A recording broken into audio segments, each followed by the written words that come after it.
And good morning. I'm still here. I'm your host, Richie Stone, in for BKP this morning. It is Wednesday, October 18th, 2017. Fall is actually finally here. It is freezing outside. Actually, though, it feels pretty nice. What do y'all think back there? Sam, Rose, y'all excited that the weather's finally cold? Yes, I like the fall weather. You and me both. Leaves finally starting to change. Finally actually feels like fall. It's like the longest summer ever, isn't it? Or has been. So, lots to get to today. Did you guys hear about Donald Trump giving a speech last night about tax reform? Surely you did, right? If not, if you're here to get the news from me, then I'm glad you are, because we're going to talk a good bit about it. I had the pleasure after the speech last night of speaking to a very good friend of mine who is a tax expert who really simplified things and really kind of broke it down into layman's terms and said, for all the talk that we hear, there's actually, hang on, let me get a little bit of noise there, that for all the talk and for all the back and forth, there's really one simple solution to all this mess and to all of our financial problems. And I'm going to tell you what that is. Other things to get to, baseball, the Yankees, so much for cursing the Yankees. So we're going to go with the black hat now, the Black Braves hat. Curse the Yankees, curse the Yankees, curse the Yankees. Maybe that'll work. They have tied the series up 2-2. It was a very exciting game last night. But I still think the Astros are going to win. I think they have the momentum of the flood. Have you noticed that the four remaining teams in Major League Baseball are the four largest media markets in the country? So maybe, well, I'm not going to say it's rigged, but for the first time in a very long time, the World Series might have some good ratings this year, just based on math. Which is going to be kind of the theme of the show today. Simple math. As it regards to tax reform, as it regards to some other things, we're also going to get into Mr. James Comey. You guys ever heard of him? Y'all know who he is, right? Ran the FBI, got fired by Trump. He was one of the first casualties on The Apprentice White House edition. He got called in there and Trump said, "You fired." So there is some very big news coming out on him. There was lots of speculation about how maybe he was in the tank for Hillary, and you've actually heard us speak about it here. BKP and myself have both discussed how perhaps there's more to the story. Perhaps there's more to the Comey narrative and the fact that Democrats loved to blame him initially for Hillary Clinton's loss, but maybe after what we found out yesterday, maybe that was all kind of part of the plan. I'll tell you why I think that later on in the second hour. Also, Attorney General Eric Holder. This is a subject that's very near and dear to my heart, that I'm passionate about, that a lot of Americans don't really know about. When I say the words Fast and Furious, do you think of Paul Walker and Vin Diesel? I think most Americans probably do. But I think about Border Patrol Agent Brian Terry. And I'm going to really get into that in the second hour. And the events that surrounded his death and the events that went on in Congress during the summer of 2012, and how things kind of were overshadowed by the media, who was definitely in the tank for Democrats back then. Obama could do no wrong, therefore Eric Holder could do no wrong, therefore Loretta Lynch could do no wrong with James Comey. So there's a bit of a trend here. Also going to get into some of these races we have coming up, Virginia and the Virginia governor's race and the Alabama Senate race. Supposedly, according to the media, both are tied up as far as polling is concerned. I personally do not believe that, but we're going to break down why. News of the day: NBA season got going last night. Kyrie Irving made his big return to Cleveland with the new look Boston Celtics. I'm a big basketball guy. I always have been. I love the NBA because I enjoy playing a little FanDuel. I'm not. I play DraftKings and FanDuel. I'm not like a millionaire by it. Just a couple dollars here, a couple dollars there. It makes it really fun to watch. And my favorite player in the NBA is Gordon Hayward. And I was really excited to watch him play last night for his old college coach, Brad Stevens. Of course, Hayward played at Butler. Took them on that improbable run to where they really came one shot away from beating the Duke Blue Devils back in 2010. Hard to believe it's been that long. But let's just say Gordo's night ended early and his season ended early. And I'm going to play the video, so if you're squeamish, don't look. But I want everybody to watch mainly the reaction of the Cleveland Cavaliers bench. So we have that. Cool. Yeah, let's check that out. Is creating his own legacy. What better way with this young team? This is the guy that probably hit the biggest shot in Cavs history. They're going up. Oh, my goodness. Hayward came down so hard. Okay, Hayward broke his leg. Hayward has broken his leg. Hayward has broken his leg.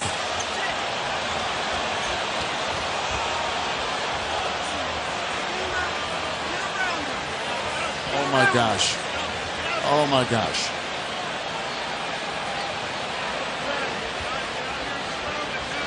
And that is how quickly a season can change.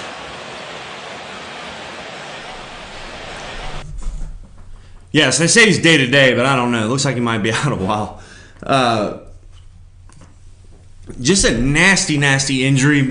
Whenever your foot is pointed that way, that's not good. So I don't know. I mean, it looks to me like a war injury or something. It looks like his foot was completely separated. So thoughts and prayers go out to Gordon Hayward. He, like I said, he's my favorite player in the NBA. The Great White Hype. Played the last several years for the Utah Jazz. Went to Butler University.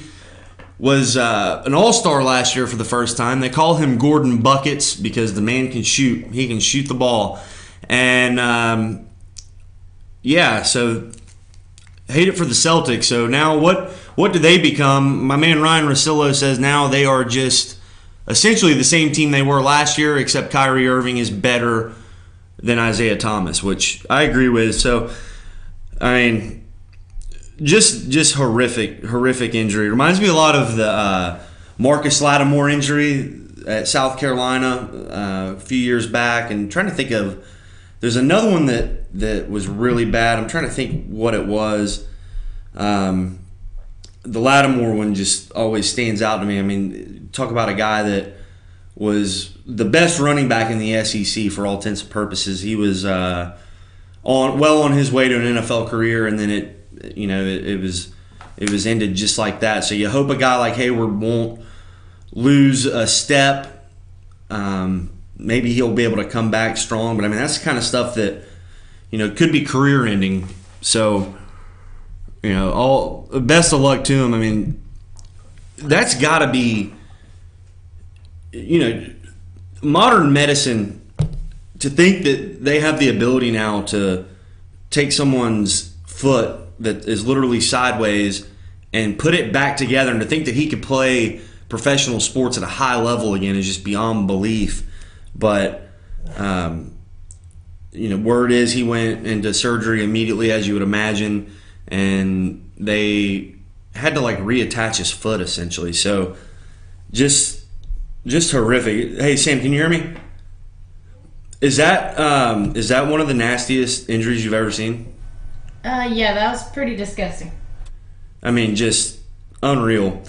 So that's that. The Cleveland LeBrons ended up winning the game. They seem to look pretty good. No Kyrie Irving, but they have Derrick Rose now. Dwayne Wade's back with his boy LeBron. Isaiah Thomas didn't play, but they got him from the Boston Celtics. Jay Crowder, who's a Georgia boy, and I don't know. It's just heartbreaking for Gordon, but the Cavs look like they're going to be pretty good. Derrick Rose looked like old Derrick Rose in certain spots last night, so I'm excited to see what he's going to do. And, probably going to be the Cavs and the Warriors again, 4 straight years. Not that the NBA's rigged or anything, right? So, getting into some of the news, and we're going to take a break here in a minute. Remember, if you ever want to reach the show, you can always find us at FYN TV, at Fetch Your News, especially at Team FYN Sports. That's our newest page. We're really excited about what we got going there. We are the exclusive home for North Georgia football. When I say that, I mean that we are the only place that gives in-depth coverage of your North Georgia football teams up here in the Mountain region. We're the only ones that are going to bring you the weekly coaches shows. We're the only ones that are going to get up close and personal with some of these players and get the real inside scoop at these games. I know some of our teams up here are having tough seasons, but our coverage is second to none, and we're with them the whole way through the season. And wrestling's coming up. We heard Jason Banks on Monday when we did our Monday morning quarterback. He told us that he is super excited for the wrestling season that is up ahead. As you all know, Gilmer here in LJ is a powerhouse when it comes to wrestling, and the other schools are good too. Fannin, Pickens, Union. I think he said Towns County's got a pretty good squad this year. So the sports coverage, even though football season is nearly over, sports coverage doesn't end. We got wrestling, basketball, and it's second to none, really is. And you can always find us on the phone, 706-889-9700, or you can always email us, chief@fetchyournews.com. We love to hear from you. You had some great feedback on the show this past Monday, and really, excited about what we got going on here. It's a great time. Fall in the North Georgia mountains, nothing better. We're going to take a quick break. When we get back, we're going to get into this tax reform stuff. I'm going to tell you the one thing that isn't really talked about when it comes to this back and forth over tax reform. And I'm going to tell you what that is. So I'm Richie Stone. I'm in for BKP this morning. It is Wednesday, October 18th. I hope you stick with us. We'll be right back after this break.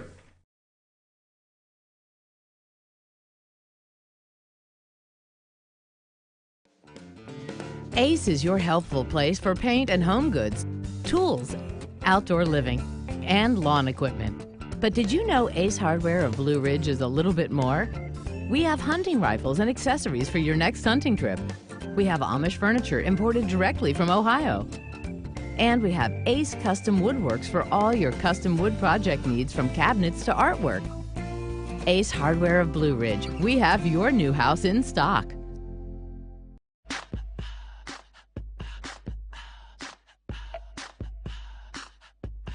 What you gonna do with all that junk?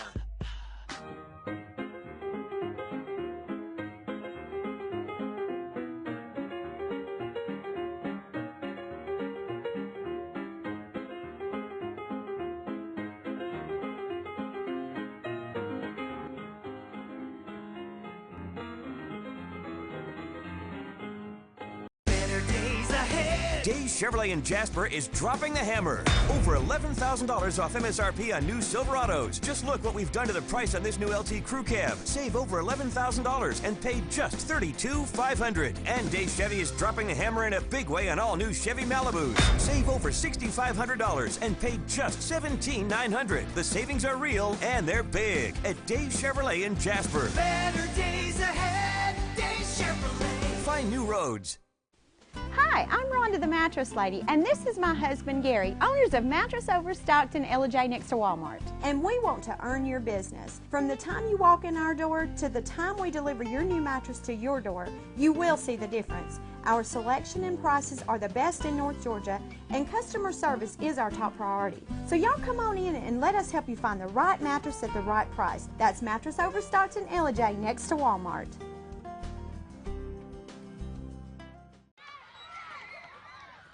All I do is win, win, win, no matter what. Got money on my mind, I can never get enough. And every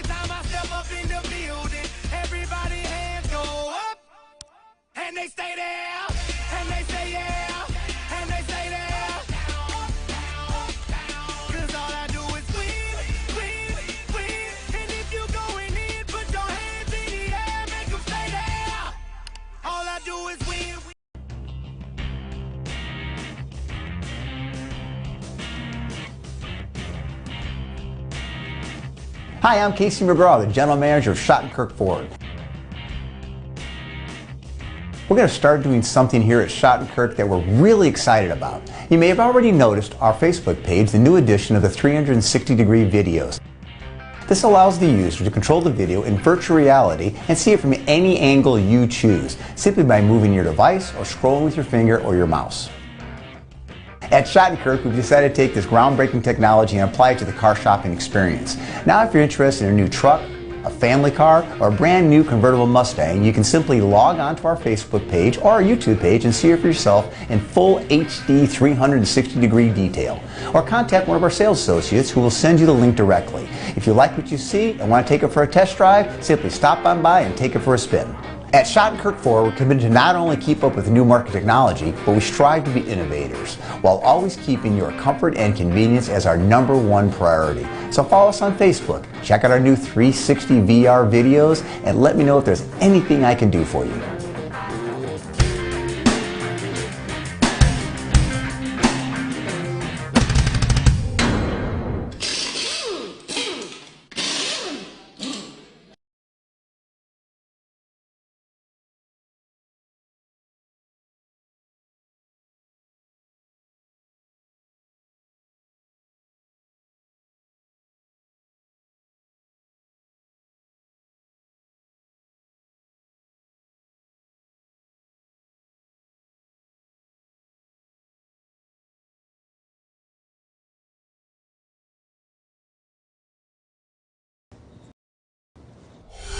Our framework provides a one-time low tax on profits currently sitting offshore so that this money can come back right where it started, come back home to America where it belongs. And believe me, we can use it in this country. We need it so badly for so many things, including infrastructure, which we'll also be doing. We will eliminate the penalty on bringing home, and we have to do that, future earnings. My Council of Economic Advisors estimates that this change, along with a lower business tax rate, would likely give the typical American household around a $4,000 pay raise. And that's money that'll be spent in our economy. Our tax plan will ensure that companies stay in America, grow in America, and hire in America. Well, for reaction to the president. All right, that was Tucker Carlson last night. First of all, welcome back. I am Richie Stone in for BKP this morning.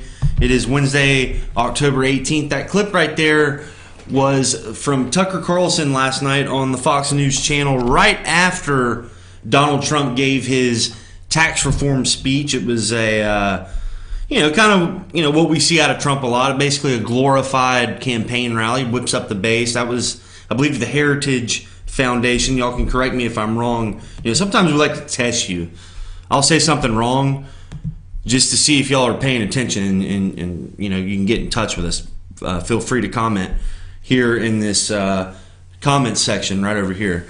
So, about this tax plan, you heard the president right there. He said that we're going to incentivize bringing money back home. And what he means by that is we have people, especially during the Obama years, who put their money in what we call tax safe havens, whether it be in the Cayman Islands or Switzerland or whatever it may be. I'm not rich enough to really know about it personally, but I have a feeling Mr. Trump probably knows many that are.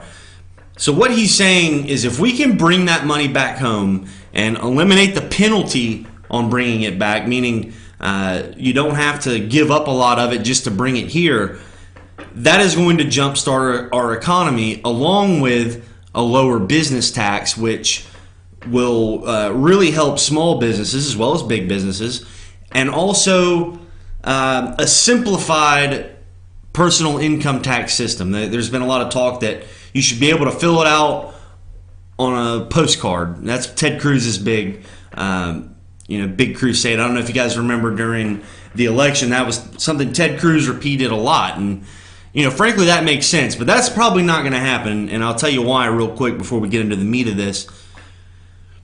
Think of every accountant out there. Think of every kid if you're my age. Think of every person you went to college with, or maybe you have a friend. But think of how many people were finance majors, or people that were accounting majors, people that go on to do taxes, because like they say, hey, only two things in life that are guaranteed, and that's death and taxes. So why the hell wouldn't you get a job in it?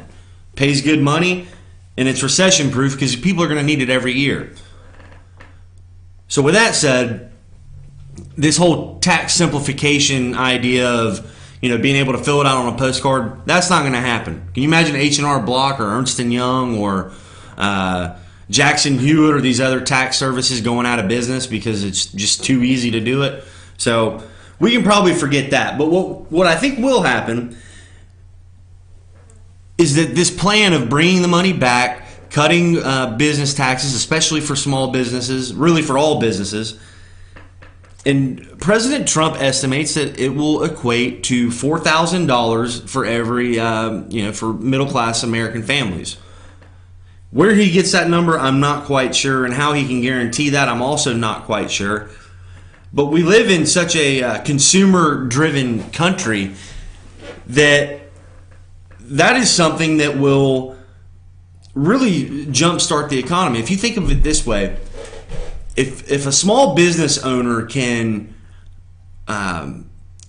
get tax relief to the point where they can hire 2 new people, especially here in rural America, that would be huge. Because think of all the one thing about the Obama years, I'll say, and I don't know if it was anything having to do with him or if it was a byproduct of the economy crashing and people having to go out and become entrepreneurs, or if it was a byproduct of distrust in corporations or layoffs because the economy was so bad. Maybe it's a mix of everything, but there really has been a push to buy local and to participate in your local economy, to go to a local restaurant instead of a chain restaurant. You look at some of these companies like IHOP and Red Robin and some of these real popular Applebee's, Chili's, those kind of places, they have tanked here in the last 5-6 years because people are more willing to go to a local restaurant, or people are more willing to go buy their clothes at boutique shops, local downtown type places, especially in rural America. And a lot of it might have to do with online shopping as well, but we've really seen a change in mindset where people are way more willing to buy local than they were before. And when you think about how that has compartmentalized, or maybe that's not the right word, but to where we're seeing like this renaissance, almost like Back to the Future, meaning that traditionally, before the big box stores took over, the national chains, the big business retail places became so big, we lived in a society, in a country where people did everything local. I mean, Monroe, Georgia, shout out to John's grocery store. That's one of the few local grocery stores that I can still think of where people go and they shop at their local grocery store. It's not Kroger or Ingles or Walmart even. It's John's in Monroe, and it's the only John's there is. And that's something that, we're seeing a renaissance of local business, local small business. And if this tax cut can come through and places like that can then hire more people, then that momentum's only going to continue to grow. Now, obviously, the big elephant in the room for them is Obamacare and the fact that they can't hire more than 30 people or work them a certain amount of hours. I don't know. It's so confusing that, it's kind of hard for me to break down. But the point being, with me not being any sort of tax expert at all, and why I chose to talk about this and try to break it down, is that I'm just like everyone else. I have no clue how most of this works. I just know that every every winter, spring season, I have to pay money to the government, and I don't really know where the hell it's going or what I'm getting out of it. Sometimes I get money back, sometimes I don't. I was a small business owner, so most of the time I had to give them money, except in the year I bought a lot of equipment. That was actually a pretty good return. But anyway, that's the reason why I want to talk about this, because I'm just like you all out there, unless you're an accountant and you know better. But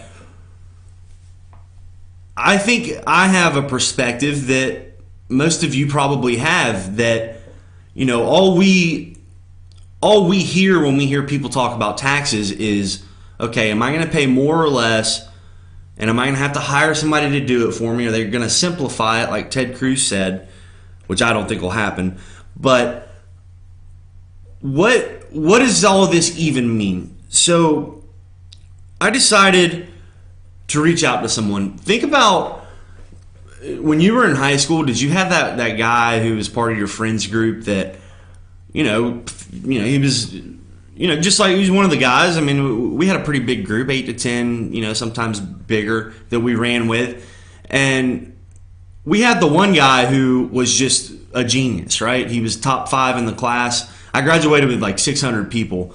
So it was pretty impressive that, you know, he got to actually get a quote in the yearbook, and almost got a speaking spot at at graduation. That was a whole other can of worms. But he obviously went to a great college and graduated near the top of his class there, and is now an accountant for a very large firm, corporate accounting. And he knows this stuff inside and out because he's, I don't know, about the closest thing to a genius I know. And I decided to ring him up yesterday after this Trump speech. So I call him. I said, "Hey man, you know, I'm hosting this. I'm filling in for BKP in the morning on FYN TV. I know you're a regular watcher. We all appreciate it. And I want to talk about this tax stuff. Can you give me some kind of insight about this?"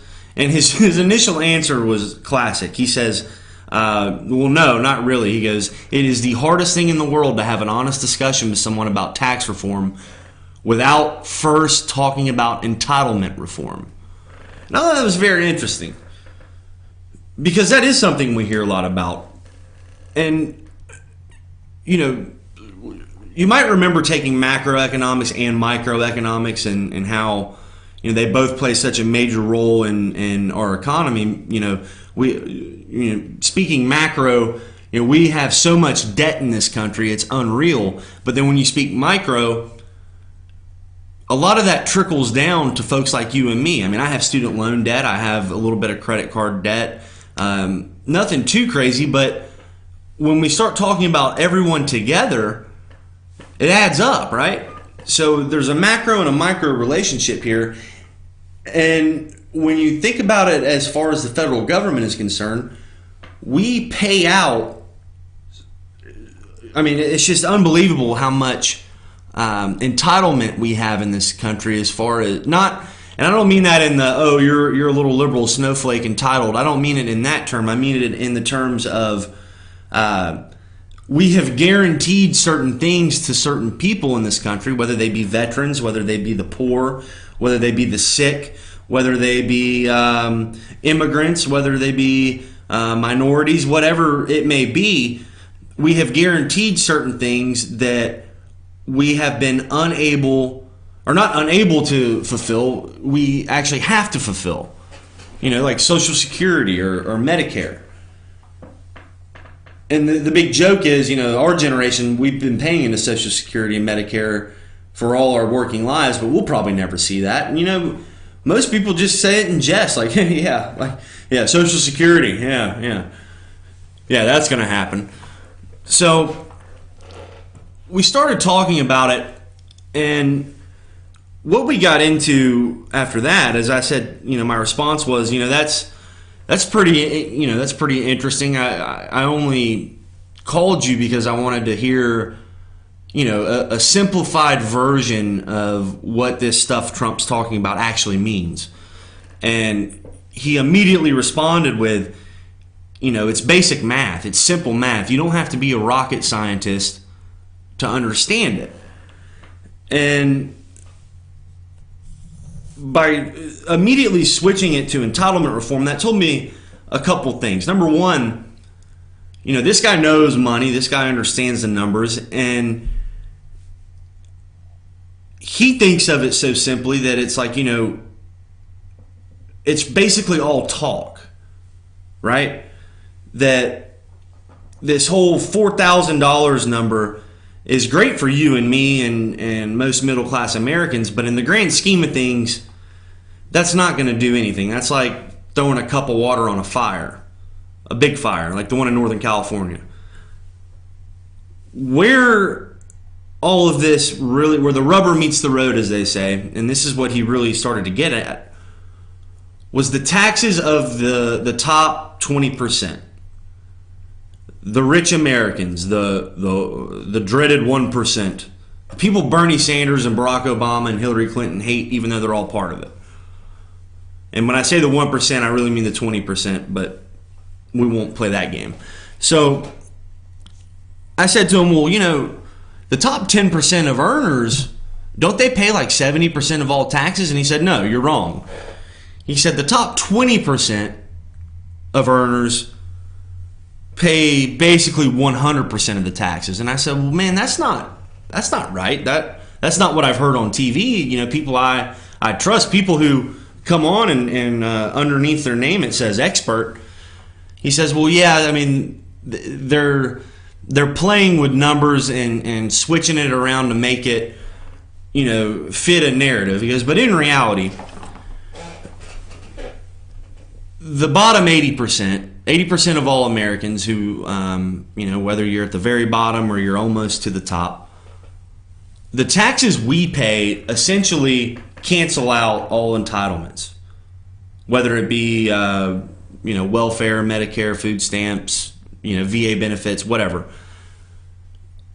And it's also canceled out in the money we get back. So that's pretty much a wash. As far as revenue is concerned, revenue that isn't sent back out, that all comes from the richest 20%, and most of it from the richest 5%. Now bear with me. The crux of all tax reform, and as far as jump-starting the economy, is to lower taxes, business taxes especially, on the rich. That's how you do it, because they're the ones that have enough money to where they can spend it to create jobs, create opportunities for economic growth, because that is the bottom line of it all. Economic growth. And we hear it all the time. People say there's no way the U.S. could ever get out of its debt. There's no way that we can come back from what George W. Bush and Barack Obama have piled on our national debt. And you'll hear a lot of conservatives, a lot of Republicans say yes, but no. There is a way. Growth, economic growth. If we can lower taxes and get our economy roaring to the point where there's more makers than there are takers, for lack of a better term, then we will jumpstart it. Because this is something that got really misconstrued during the Obama years, especially in 2012 when he ran against Mitt Romney. Mitt Romney challenged President Barack Obama. Remember the 47% comment where Mitt Romney said, about 47% of Americans don't pay any taxes. They don't, in a numerical sense, they don't really contribute. They're a net loss for the federal government. And boy, did he catch hell over that one, right? Meanwhile, Barack Obama's going around saying we need to tax the rich. We need to pay their fair share. And in theory, it makes sense, right? Oh, well, we don't have enough money, so we need to raise the taxes on the rich so maybe we can get out of this debt. But what ends up happening with that is it just becomes an excuse for the swamp to spend more money or to give out money to their friends. When I say give out money to their friends, that means, start more ridiculous studies in academia, or, somehow get it down to where consultants and nonprofits and grants are made. Have you guys seen Washington, D.C. lately? The D.C., Northern Virginia, little area of Maryland right there, has become the wealthiest metropolitan area in the nation in the last decade.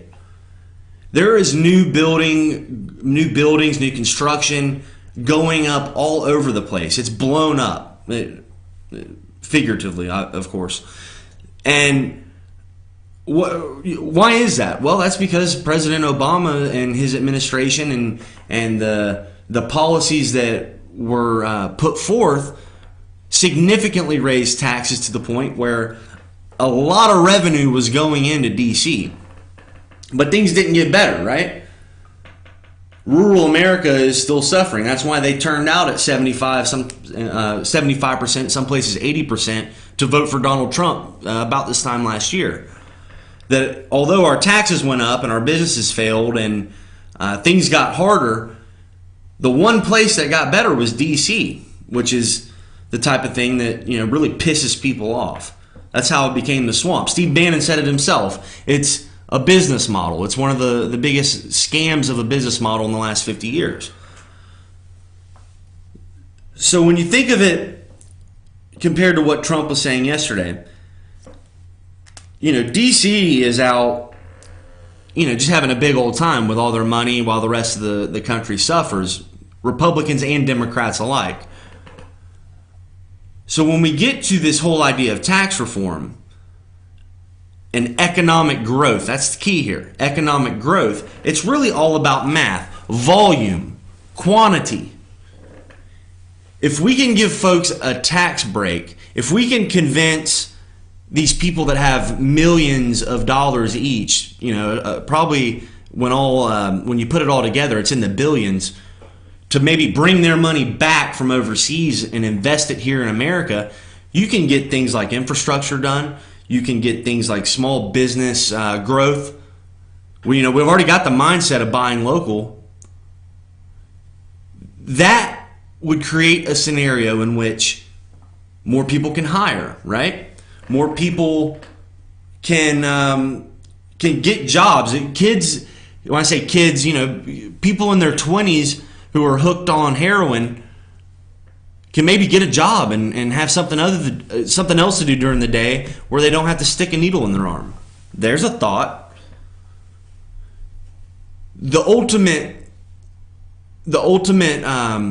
end result, if you will, is that our tax base is larger, right? If you have a smaller tax base where the rich are paying a lot of money, you make a certain amount. But if you can grow that base even larger where people are paying less, you're going to make a lot more money. If you want to sell Snickers candy bars for $10 a piece in some rich area, yeah, you might sell a few and you might make some money. But if you want to sell them for 50 cents outside a football game here in rural America, they'll fly off the shelves. Same principle.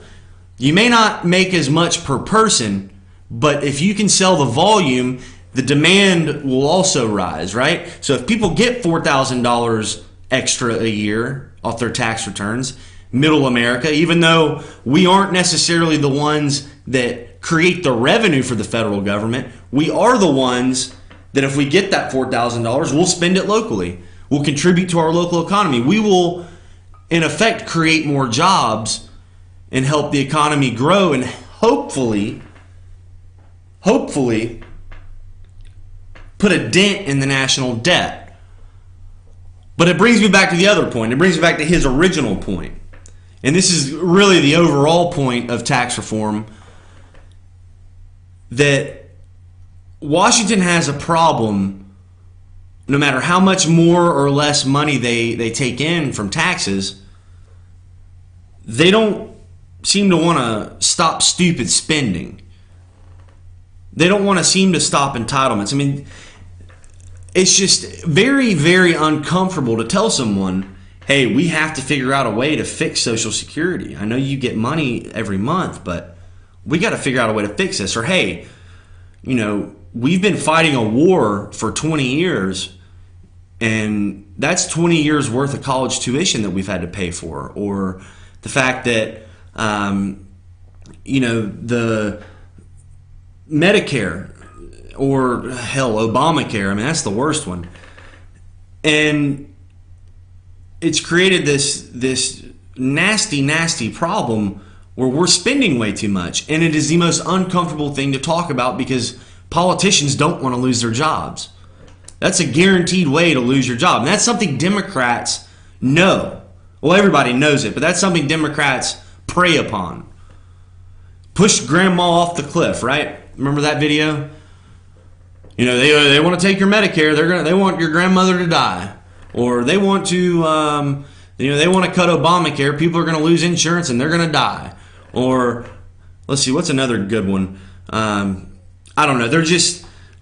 They seize upon the whole class envy, class warfare angle as well. As soon as that speech ended, CNN, MSNBC, the usual suspects were right there to say, oh my God, Trump wants to cut taxes for the rich. He does not care about the middle class. He doesn't care about poor people.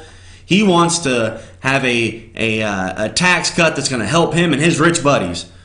But remember though, when Trump was running for president, they said, well, he's not really as rich as he says he is. He may be a billionaire. He doesn't even pay taxes anyway. So which is it? Does he not pay taxes as it is, or is he not really as rich as he says he is, or is it right now where he just wants to help his rich buddies because he's rich and he is as rich as he says he is? I don't know. They like to play both sides of it, but that's nothing new.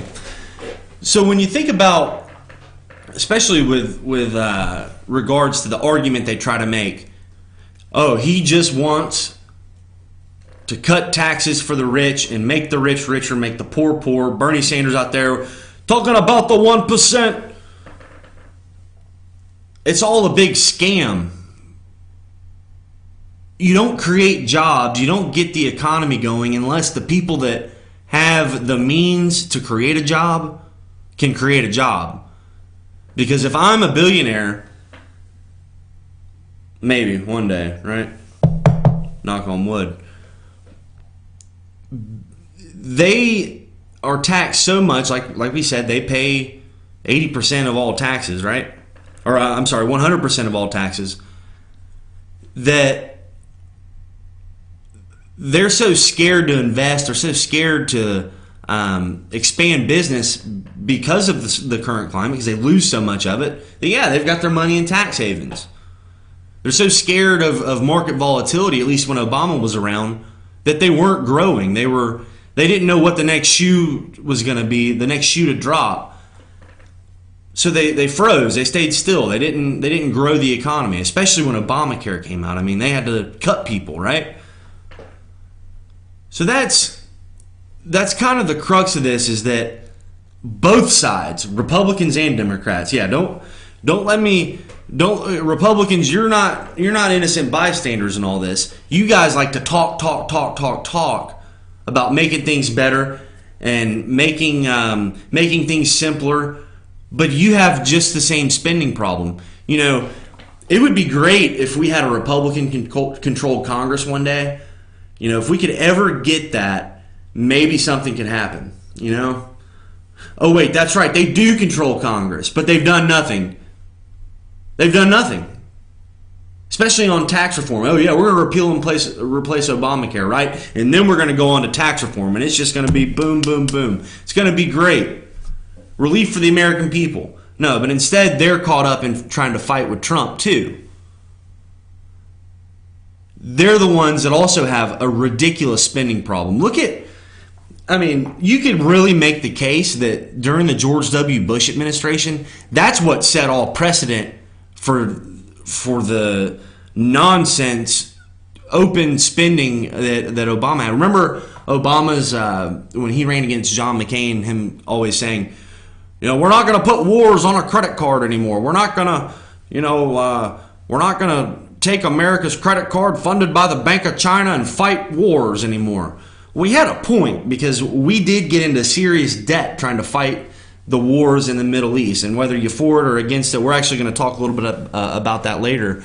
Very interesting conversation between Karl Rove and former State Department spokesperson Marie Harf. But that set a precedent for the Obama years. Remember the stimulus package and the Solyndra stuff and the $1 billion website? I mean, it was just one thing after another. They have a spending problem. We have an entitlement problem. And until we figure out a way to cut the spending, to weed out nonsense that we can't afford, frankly, and that we can't sustain, more importantly, tax reform is really a non-issue. Although, personally, I'd kind of like that $4,000. And final thought on this, Congressman Doug Collins told us on Friday in his interview with BKP that Paul Ryan will be keeping the House of Representatives through the Christmas recess if he has to get tax reform done by the end of the year. And you're probably thinking to yourself, man, that's awesome, right? Screw them. We hate the swamp. They don't deserve a Christmas break. And I'm with you. I think they should get it done. But there is a reason behind all this, right? We have an election coming up in 2018, midterm elections, and we have tax returns, this all happens between January and April. So if they can get tax reform done by December, then the American people get their $4,000 or whatever it may be between January and April. When it comes time for November or May, when most of the primaries, in the spring, they're going to remember who put some money in their pocket. And that's genius, frankly. I think that's why they should have done this first. They should have done tax reform out of the gate.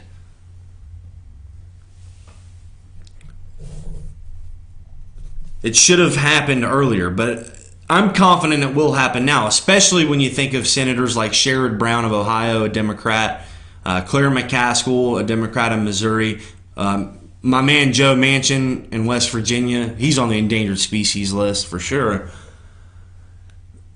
A lot of Democrats in states that Trump not only won, but won big.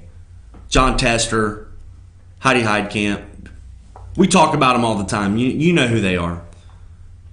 They're going to be in a very interesting position to whether to vote yay or nay on this. And I'm guessing they're going to go along with the president. Sherrod Brown just this morning said that, he's pretty much in lockstep with President Trump on this. So it's going to be fun to watch. It's going to be interesting. But just remember, none of this means anything other than talking points back and forth for the next election if nothing happens on entitlement reform. So we're running long here. We got to get to a break. Lots to get to when we come back. I am your host, Richie Stone. I'm filling in for BKP this morning. It is Good Morning from the office from beautiful LJ, Georgia, here at FYN TV World Headquarters. Stick with us. We're going to take about a 5-6 minute break. When we come back, top of the hour, we'll reset the show and get into some of this election stuff and the whole Jim Comey, Eric Holder stuff that really isn't getting as much play as it should. We'll be right back.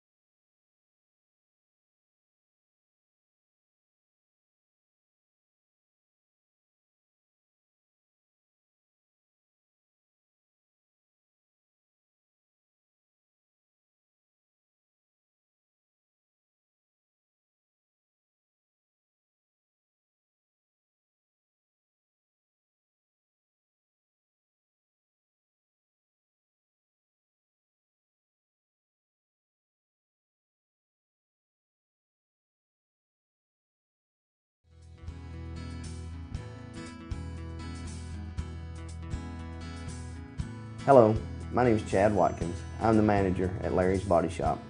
We are a family-owned and operated business and have been serving the North Georgia area since 1978. We are located at 1216 Progress Road in LJ, Georgia. Our shop specializes in collision repair and we work with all major insurance companies. Larry's Body Shop is ICAR Gold, the highest role of training recognized by the collision repair industry. It is estimated that only 10% of collision shops meet these standards. Our shop consists of state-of-the-art equipment such as laser measurement system, down-drive spray booth, spot and MIG welding equipment. All of our paints are mixed on site so that we can guarantee your paint to match every time. I know that having an accident can be a stressful event. We take pride in making sure our customers are satisfied with the repair of their vehicles. Our waiting area is clean and comfortable with free Wi-Fi and refreshing beverages. So if you're in an accident, stop by and see us at Larry's Body Shop. North Georgia Diamond is your source for diamonds. Come on in to view the area's largest selection of fine jewelry at North Georgia Diamond. All repairs and designs are done on site by our jewelers. And North Georgia Diamond has the lowest prices on loose diamonds. You can also sell your gold, silver, and coins at North Georgia Diamond between Walmart and Lowe's in East LJ. Locally owned by Bill and Allison Craig, North Georgia Diamond is your source for diamonds in North Georgia.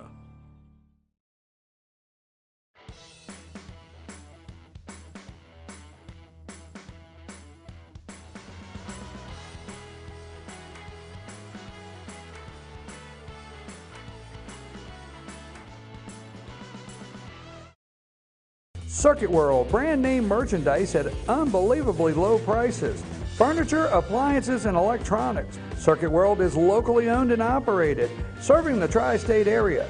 Circuit World has highly trained professionals to help. Visit your hometown Circuit World today. 3 locations in Georgia: LJ, Blue Ridge, and Blairsville, Franklin, and Murphy, North Carolina. No credit checks, so let Circuit World deliver to you today. The 46th Annual Georgia Apple Festival Arts and Crafts Show, one of the South's premier festivals, is held in beautiful LJ, Georgia. Enjoy watching demonstrating artists and musicians, or try some tasty cooking from one of our delicious food vendors. With a parade, car show, and handmade arts and crafts from more than 300 vendors, there's plenty of fall fun for everyone. For more information, visit georgiaapplepfestival.org. In 1981, Reed Nicholson began selling tires out of an old barn in Mineral Bluff. Little did he know that he had just laid the groundwork for the most trusted names in automotive services in the Blue Ridge area. In 1997, Nicholson Tire Center became what it is today, holding the same values of faith, family, and great customer service. 2 locations to serve you, and the Blue Ridge location is currently expanding to offer fast service and the largest U-Haul provider in Georgia. Nicholson Tire Center, Blue Ridge, and Mineral Bluff. Broken Bowl, located in beautiful downtown Blue Ridge at Sycamore Crossing, is locally owned and operated. Our Simply Noel selection is the largest around. We have a great selection of unique clothing and several lines to choose from for men and women. We carry a beautiful variety of handmade jewelry from Blessed Be and others. All kinds of gifts, starting to carry shoes this fall as well. Come visit us on your next trip to Blue Ridge. We can't wait to meet you at Broken Bowl, located in downtown Blue Ridge.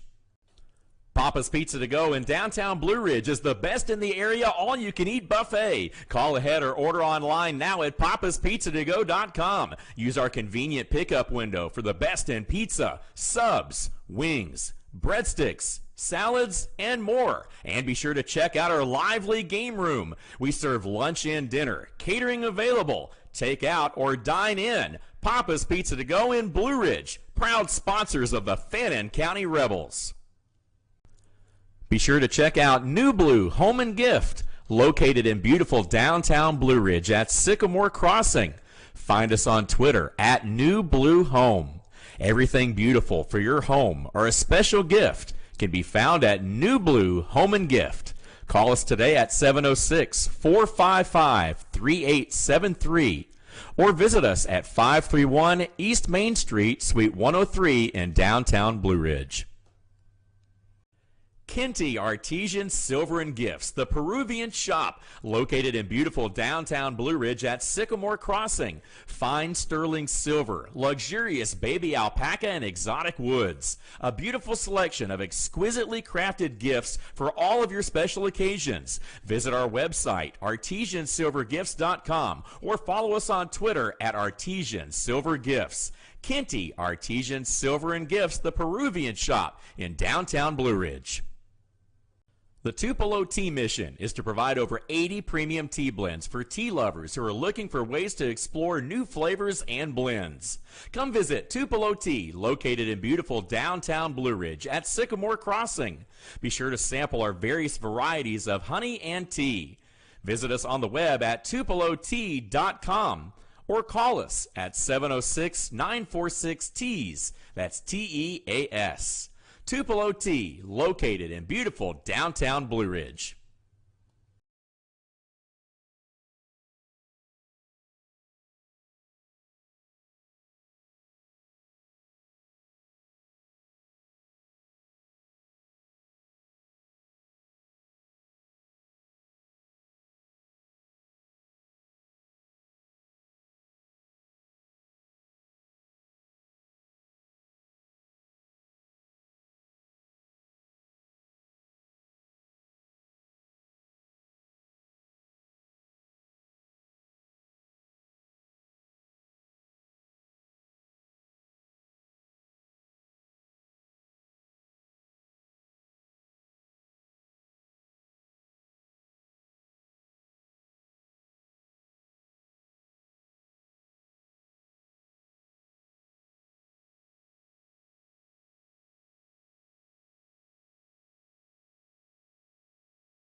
President Bush said he always listened to his generals. He had daily conversations with them.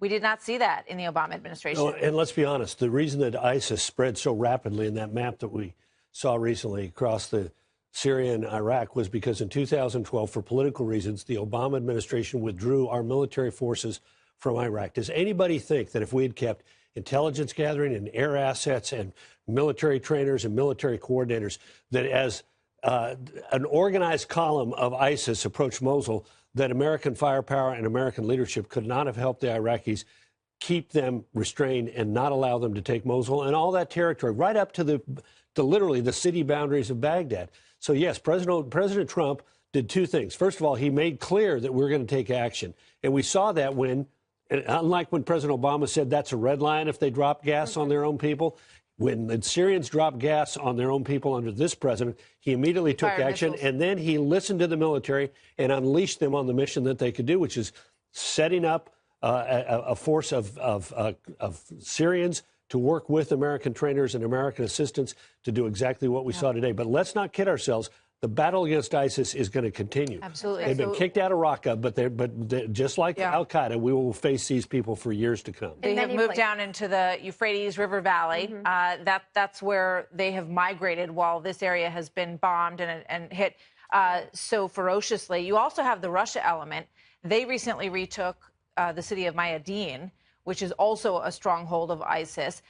So now you've got really the battle between Russia and Iran and the Syrian forces backed by the United States for control of Syria. Well, right. So the Syrian civil war is going to continue, regardless of the fact that we've retaken Raqqa. But I think the real threat from ISIS, and look, to respond to Carl here, ISIS would never have existed if its precursor hadn't been able to flourish after we invaded Iraq back in the Bush administration. So this has a longer history past the Obama administration. But to be clear here, what I think is the biggest threat is ISIS ideology having spread to Europe, to Africa, to Asia, and these lone wolves who maybe have never even gone to Syria. What, Maria, I want to put something up on the screen because you have a great point.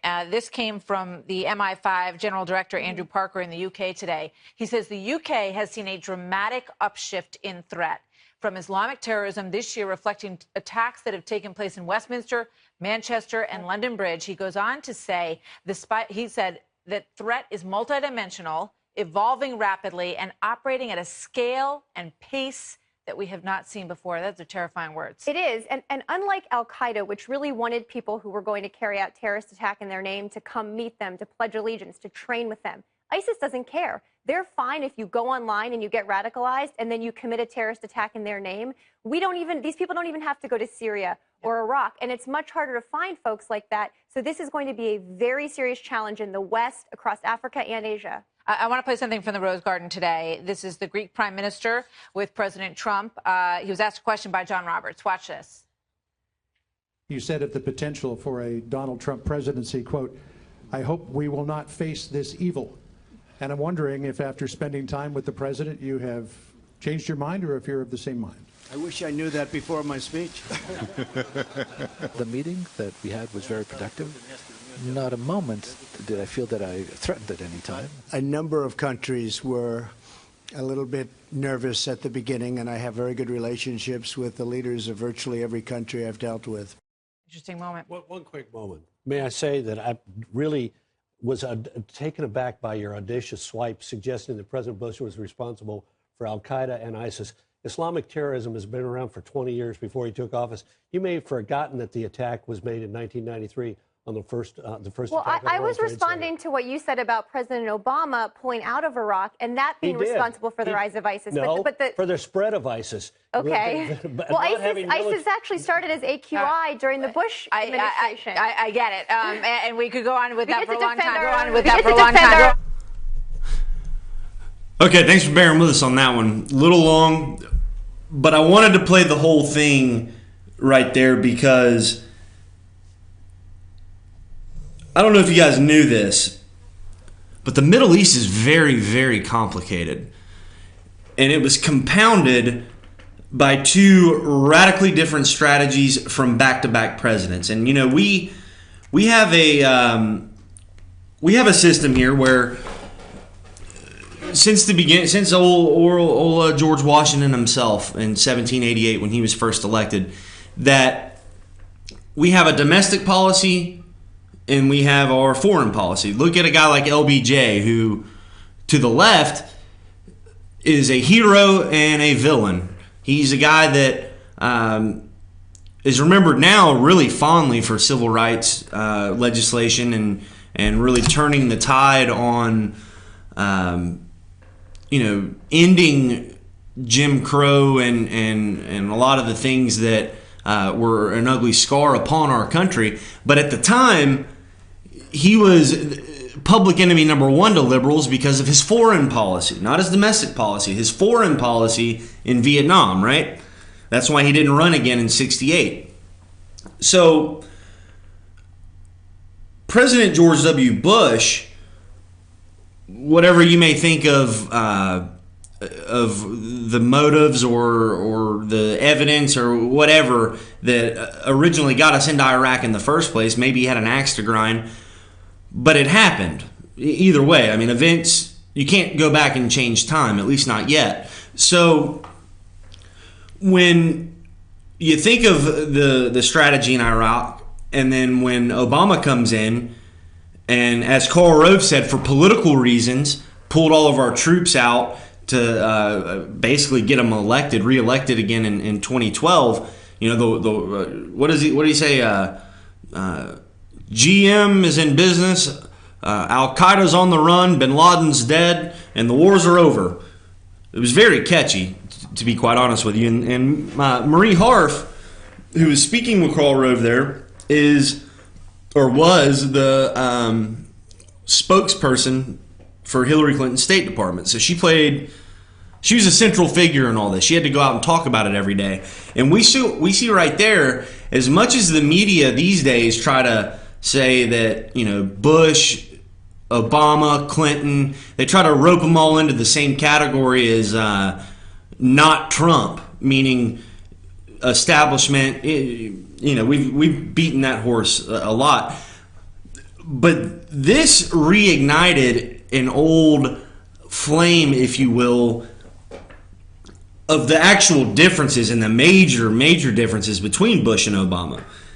The fact that, when you hear Karl Rove say, he actually gives President Trump credit on this, about him loosening the rules of engagement and being decisive, like when he said, unlike President Obama's red line in Syria, he had a red line also, and he acted upon it. Chemical weapons were used, and he sent the missiles, right? And he listens to his generals. That was probably the biggest complaint you heard from inside sources within the military during the Obama years, is that it was a political fight, a political war that you had. And this is nothing new from Democrats. I mean, Johnson, the aforementioned Lyndon Johnson, is probably the best case of this, where politics of the day in the next election dictated how the war was to be fought. A lot of this kind of started with Truman, but you can even go back, really all the way back to Lincoln, when you talk about politicians fighting wars. Without Lincoln, that's a different conversation for a different day. But Trump, and I will credit him here 100%. He is bound and determined to keep his promises. He is doing what he said he would do. When he said that he had a plan to get rid of ISIS, but remember, he wouldn't share it with us, and Hillary Clinton mocked him for it and said, "Oh yeah, because you don't really have a plan." He goes, "Nope, I have a plan, but it'd be stupid for me to actually tell you right now, because then the enemy knows." That was a big knock on Obama, that Obama told everyone when the army would be leaving, or when the troops would get out of Iraq or Afghanistan or what have you. But then Marie Harf comes right back and blames President Bush, right? ISIS ideology spread because they hate us over there, and that's all because President Bush invaded Iraq and sent troops to Afghanistan. And that really struck a nerve with Karl Rove. "Your audacious swipe," I think were his exact words. And then he goes on to say, this has been a problem in the Middle East for 20 years. Well, to be fair to Karl Rove, it's actually been a problem for over 1,000 years. Those people over there have been killing each other since Jesus, right? Hell, they killed him too. So the duality here, and it's just the reason I chose to start our 9 o'clock hour with this, is it's fascinating to me how narratives can get split, right? The math of it all. When you talk about factions and fractions. You have the Obama faction, you have the Bush faction, the Clinton faction. All these people that make up the DC swamp, if you will, the in crowd, the cool kids, the people that run the country. I went to Harvard. I'm a foreign policy expert. Well, they don't agree on everything. As a matter of fact, before Trump, they were the enemies of one another. But it's kind of like, I compare it to cable, right? I had a guy at one time at a I won't say his name, but he's an executive for Comcast, and we were at a I don't even know what you call it. It was for the Chamber of Commerce. And he said to me, "Son, what do you know about cable?" And I said, "Well, I know that I have a box in my house, and I turn it on, and that's how I watch television." And he said, he kind of looked at me like I had two heads, like, "Okay, you little smart ass, that's not what I meant." And he said, "No, the cable business." And I said, "Well, I know that you have your competitors, but really for cable, you guys have it so monopolized that you have your territory and you have your customers. and you're constantly trying to fight the satellite companies. You have Dish Network and DirecTV who are constantly fighting each other. But it's all about the market share, right? Dish Network and DirecTV are trying to get you to switch from cable, and then they're fighting each other for the satellite customers. But in reality, they're all scared to death of this damn train coming down the bend called the internet that's going to put them all out of business, right? So think of it this way. Clinton and Obama are Dish Network. The Bushes are DirecTV. Cable is, I don't know, maybe that's the wrong way. Maybe cable are Democrats and or cable, stick with me here because I'm going to make this analogy work. Cable is the Republican establishment, whereas DirecTV is the Clintons and Dish Network is the Obamas, and they're fighting, their little intra-party stuff with the Democrats, and they're all competing for market share, trying to get voters here, voters there, as if they were television customers. But little did they know, this guy Trump was coming down the tracks, and he wiped them all out. He did it, right? Eliminated them all. So now they're all banded together, whether you're cable or whether you're the satellite company, fighting against Trump. But that doesn't mean that the arguments stop amongst the others. The friend of the enemy of my enemy is my friend, right? So you see a lot of these Obama people and a lot of these establishment Republicans, like, people like Bill Kristol or Richard Haas, and, basically these old Bush-era Republicans that are without a home, essentially, because they don't recognize their party anymore. They damn sure don't like Trump. Throw Lindsey Graham and John McCain in there. But that still doesn't mean they are Democrats. And this foreign policy stuff is the perfect example, the perfect illustration of all this. That argument we saw on Martha McCallum's show last night is the perfect illustration, and it's also the perfect illustration of why Trump won and why Trump is succeeding. Because he's not a politician fighting a political war. His business mind is, hey, we need to take out ISIS. We're going to let Mad Dog Mattis do his damn thing, and we're gonna kill him. We're going to take him out. Raqqa is now controlled by us. ISIS is gone. ISIS is actually on the run, to paraphrase President Obama. And another quick point about it, the Syrian civil war, we could do a 4-hour show on that. Maybe we will one day. That's only for, I don't know, maybe 5 people will watch it, including my parents. But the thing with Syria, and they briefly mentioned Russia and Iran, and this is all one big proxy war, just like Vietnam was really the U.S. versus the Chinese, and how it's all about bigger ideology. And this isn't over by any means. Yeah, Trump's going to declare victory. Certain media outlets may declare victory. You probably won't hear about it on CNN or MSNBC because they'd rather talk about Russia or whatever they can do to knock down Trump. But the final point before we hit a break real quick, did you notice the part of that video where Trump was meeting with the Greek prime minister? And this is just hilarious to me. The Greek prime minister, and I'm not even going to attempt to pronounce his name, once said Trump was evil. That he can't imagine that sort of evil becoming becoming the leader of the United States, right? And John Roberts of Fox News asked him, hey, are those still your thoughts? I mean, after you met with him, and of course Trump, with his comedic timing, said, well, if I'd have known that, I wouldn't have taken the meeting. But he said, no, of course not. Never once did I feel threatened in this meeting with him, which, thank God, right? And Trump even, they say the guy shows no humility, that he isn't humble, that he doesn't recognize truth.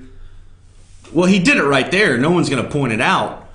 But he did say, hey, I know a lot of these foreign leaders were a bit I don't know if I don't have the exact quote, obviously, but they were a bit abrasive, a bit standoffish. They did not know what to expect, just like most of us.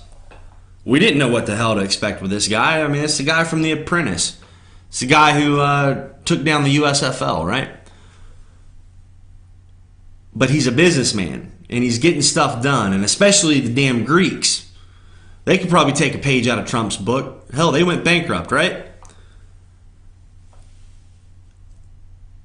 Trump finished it off by saying, most of these foreign leaders I've met with, I have a great relationship with. And we have the proof of it. I've never seen this many bilateral press conferences with heads of foreign countries. Obama might have done it, but it never was on TV. But I don't think he did. I think Trump is the one actually being proactive, getting all of these foreign leaders in there and saying, listen, I know the globalists in my country are the ones you talk to and probably, go look at the Mediterranean Sea and drink wine and eat olives or whatever it is you do over there. Talk about Greek statues. I know they probably say one thing, but this is the reality. This is what's really going on. We saw it with the Prime Minister of France. We saw it at the G20 meetings when they about knocked each other over to try to stand next to Trump in the picture. Of course, it wasn't portrayed that way by the liberals here, but reality isn't always the narrative, right? Ask a Vietnam pilot. Ask a helicopter gunner that was over there. Ask somebody that was in Afghanistan if reality is really the narrative. So that's something to think about. That's something to think about when it comes to the math, the votes, the number of ballots it's going to take in 2018 to maybe shift the Congress, to maybe push towards impeachment.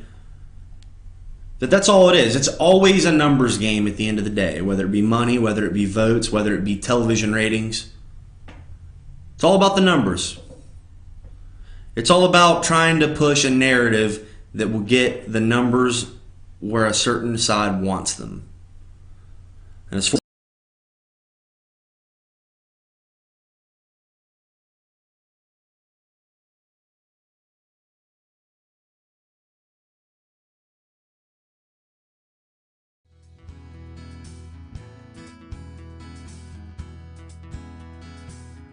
Hello, my name is Chad Watkins. I'm the manager at Larry's Body Shop.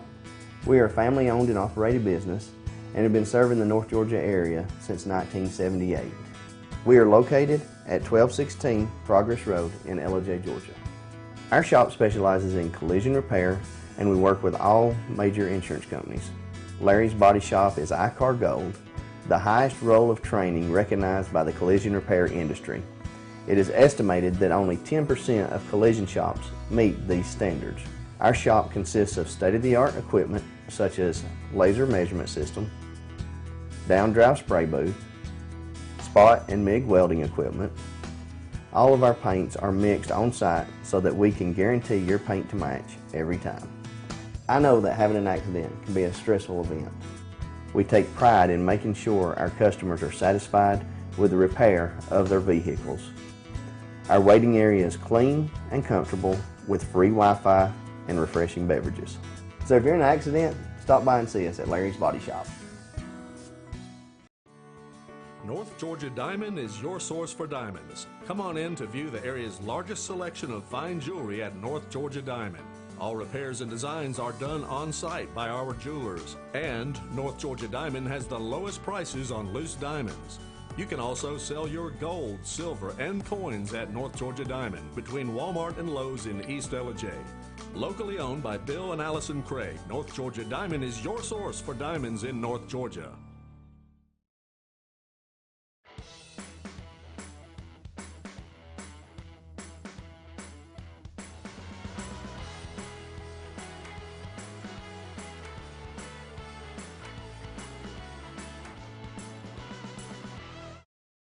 Circuit World, brand name merchandise at unbelievably low prices.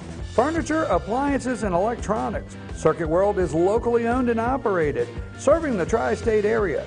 Circuit World has highly trained professionals to help. Visit your hometown Circuit World today. 3 locations in Georgia, Ellijay, Blue Ridge, and Blairsville, Franklin, and Murphy, North Carolina. No credit checks, so let Circuit World deliver to you today. The 46th Annual Georgia Apple Festival Arts and Crafts Show, one of the South's premier festivals, is held in beautiful Ellijay, Georgia.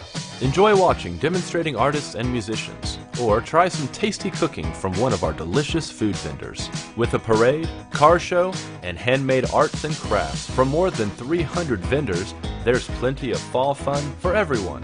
For more information, visit georgiaapplepestival.org.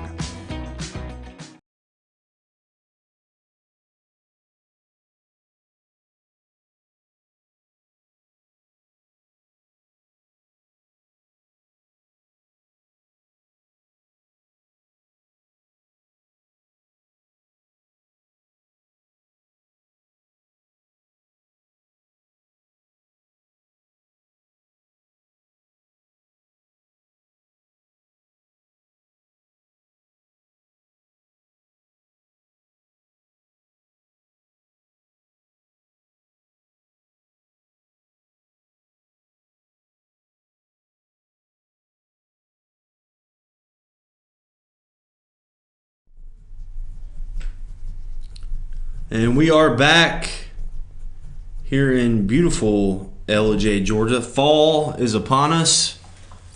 I, for one, am very excited about it. I can actually wear my jackets now. Something about football season and damn near 90-degree weather just don't add up. Brings back awful memories of West Georgia football camp. I don't even want to get into that, but yeah, so it's here at the bottom of the hour, Wednesday, October 18th. This is Good Morning from the Office. Time for the Phone It In segment. The segment in which I take the stories that Apple thinks I should be reading. The selective process, we may never know on how they actually do this. But Apple puts, you guys probably know, if you have an iPhone, you swipe all the way over, and there are your headlines, right? Typically, they're not very, we'll say, nice to Mr. Trump. But it's kind of comical because if you understand the agenda, then you can really understand the news and filter through it and see what they really are getting at and see which stuff you should take with you. So we're going to run through these real quick. Sam, what do we got first? Trump warns McCain, be careful because at some point I fight back. Oh, yeah. Okay. John McCain yesterday gave a speech. He was receiving an award up in Philadelphia. And this guy, Mr. Thumbs Down, BKP's favorite senator, just kidding, not really, was not very nice to Donald Trump. I don't know if we have a direct quote on that, but he basically, the long and short of it is McCain warned against the type of nationalism that can destroy a country, whether it be subtle indication that reminding everyone of Hitler or Stalin or whomever, that we're in danger. And of course, Donald Trump can't let that slide, right? Trump was famous for saying that about John McCain during the summer of 2016 that I only like soldiers that don't get captured, and that was the first of, or maybe not the first, but that was one of at least 15 things I can think of that was supposed to immediately sink his campaign. But of course it didn't because he's the president now.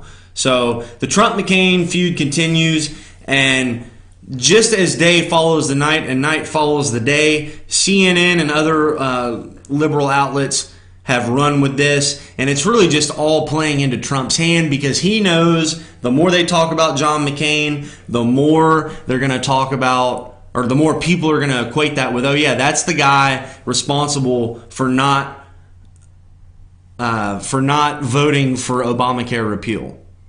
There's always an angle here, right? John McCain is not the popular Republican that CNN thinks he is. All right, what's next? 2 senators strike deal on health care subsidies that Trump cut off. That's right. Lamar Alexander and I believe, does that say Patty Murray?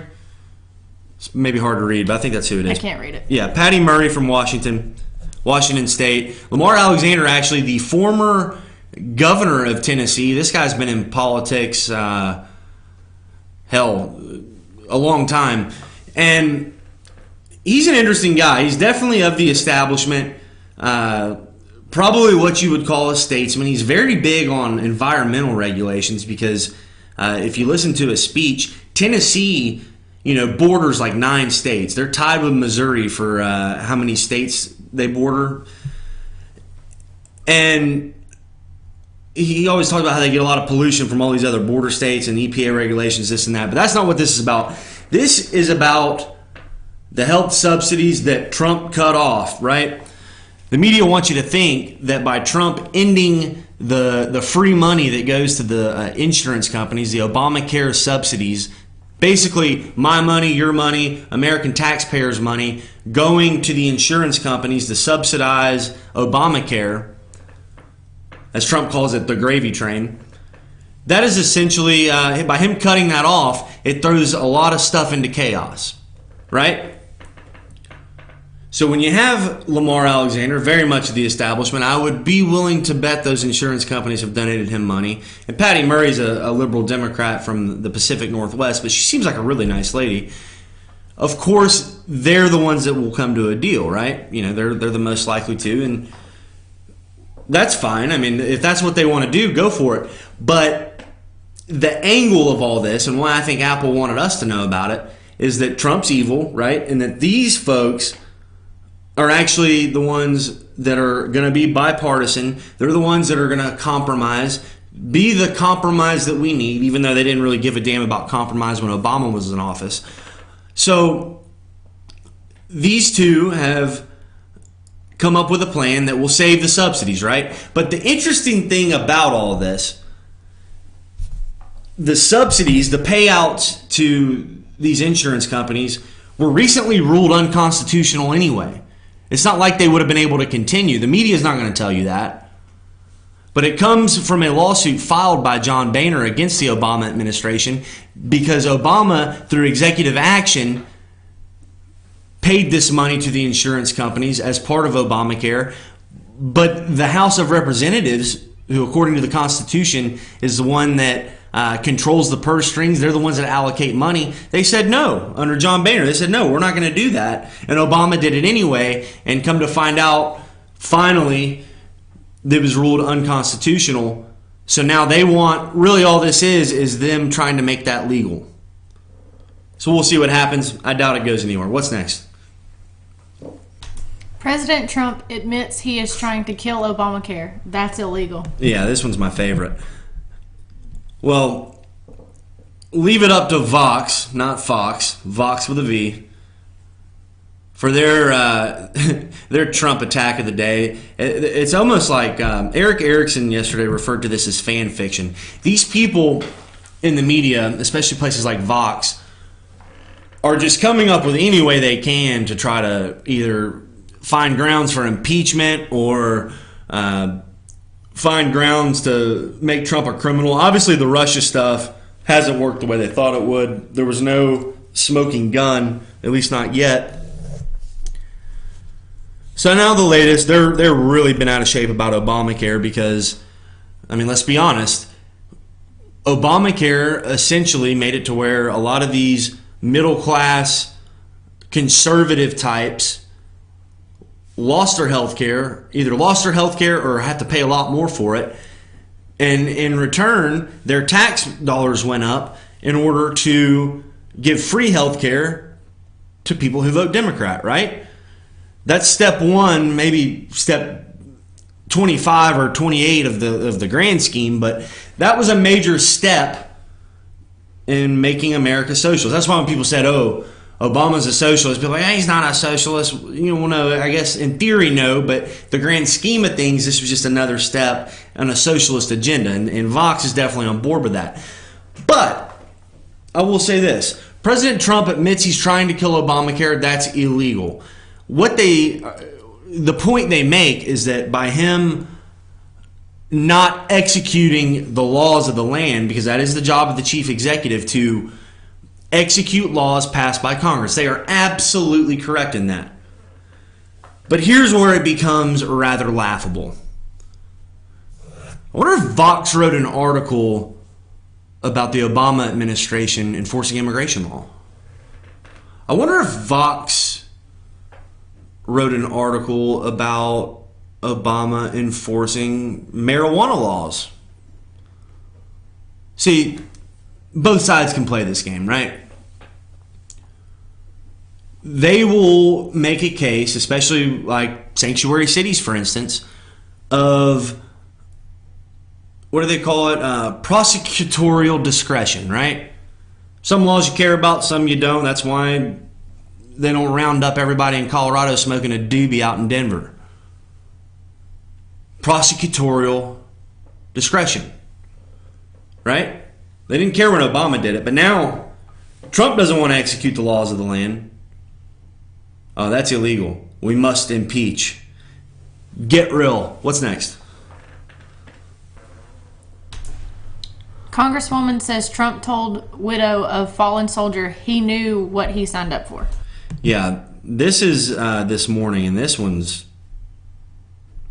might be the most egregious. This lady, her name is, hang on, let me look. Frederica Wilson, I believe is her name. Yeah, she always has that damn cowboy hat on. She's from Florida. She's the one. I would Google Frederica Wilson, Go Gators, especially if you hate the University of Florida.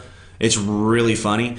So we all know about this dust up from the Trump-McConnell press conference the other day where Trump said, the other presidents, they never called, the victims or the fallen soldiers.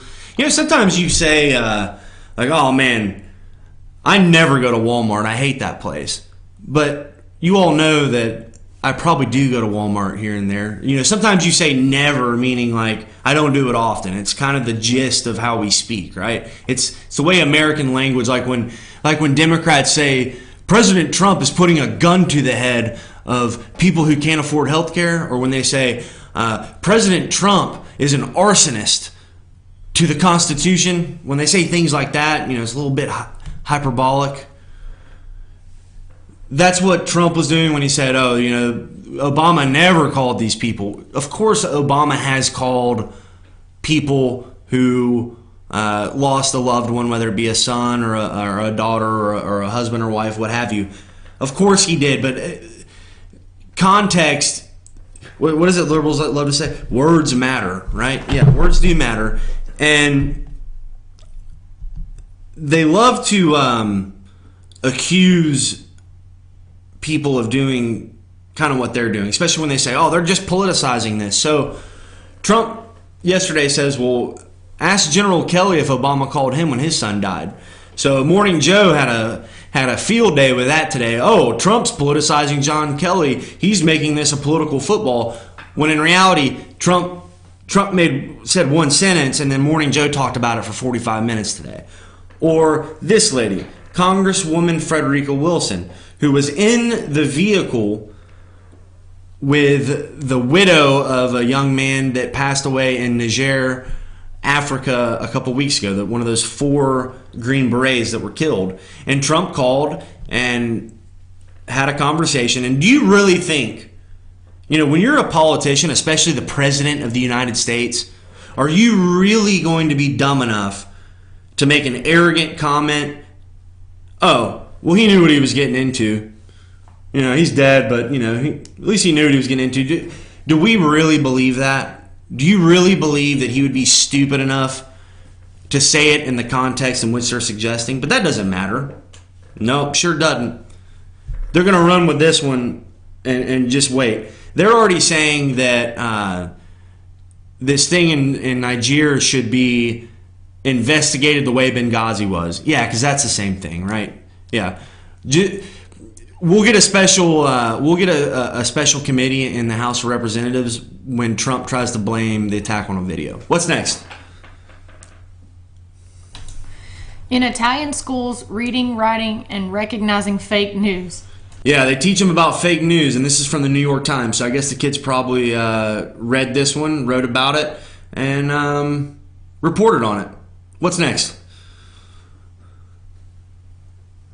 Anthony Weiner laptop had 2,800 government documents from Uma Abedin.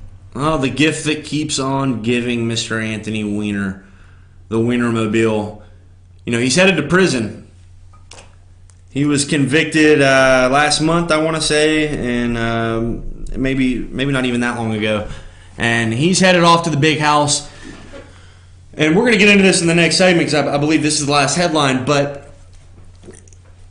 remember when James Comey came out right before the election, about a week before?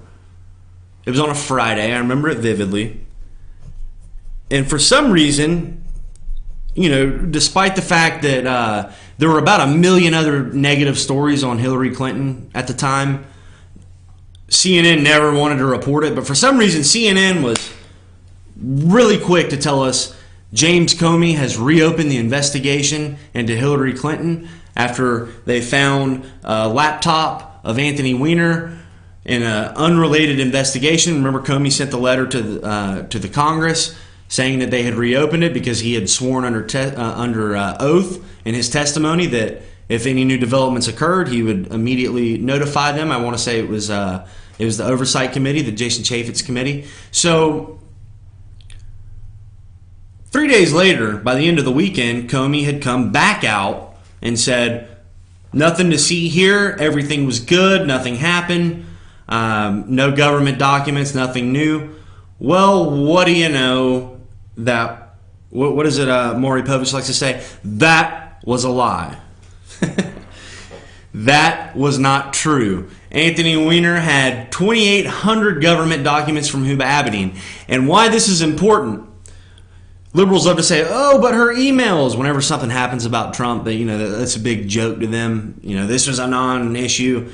Well, Anthony Weiner had a laptop with government documents that were from the Hillary Clinton server that, you know, we all know how tough it is with emails and our different devices and how sometimes emails get sent here or there across multiple devices and multiple accounts.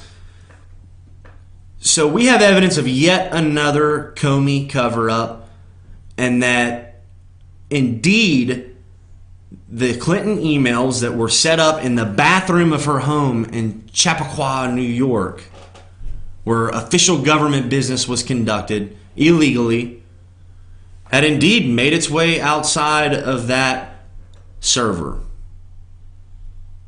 So what it boils down to is, who knows what the hell's going on, right?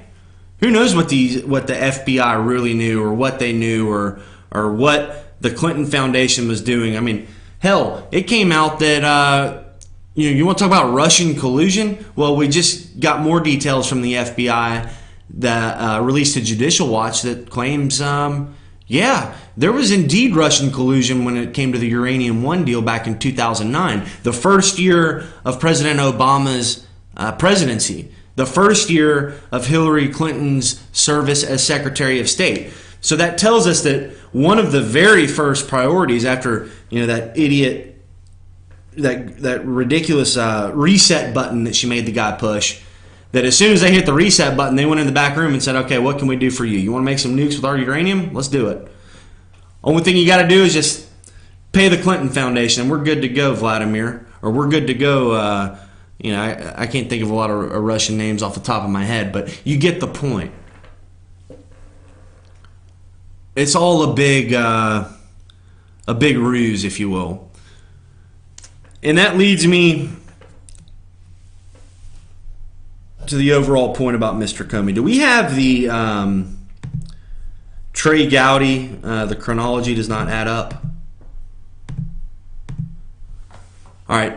This one, bear with us here. It's going to be, I'm going to play about 3 minutes of this, but this is Trey Gowdy on Special Report with Brett Baer last night, New revelations have emerged that James Comey wrote Hillary Clinton's exoneration letter a full 2 months before he interviewed her on July 4th weekend and before he exonerated her in public a couple days later. Check this out.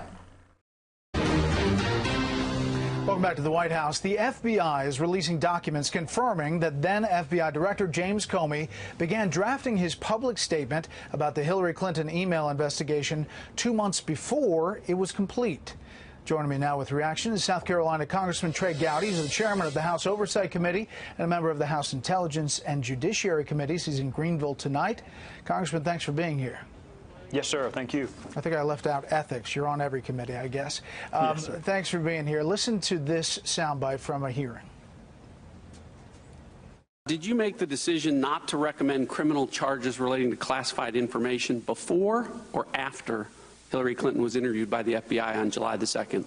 After. If colleagues of ours believe I am lying about when I made this decision, please urge them to contact me privately so we can have a conversation about this. All I can do is tell you again, the decision was made after that because I didn't know what was going to happen in that interview. Well, now the FBI has come out with these documents that suggest that that decision was made well before that time. Your thoughts on all of this?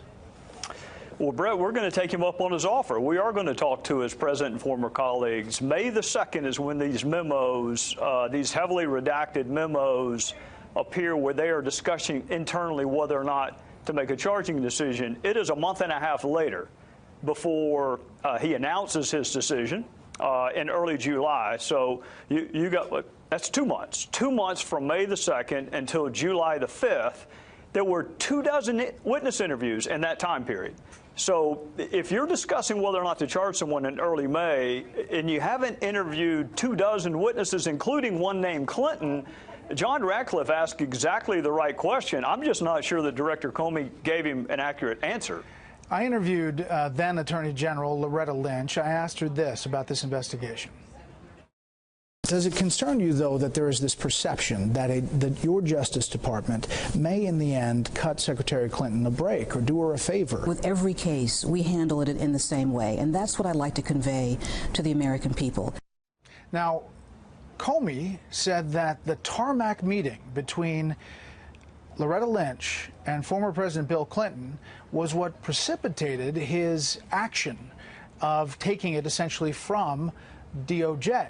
But that doesn't seem to add up. No, the chronology does not add up. Again, May the 2nd is when they are discussing their charging decision. The meeting on the tarmac was June 26th, June 27th. So that's a month and a half later. All right, right there.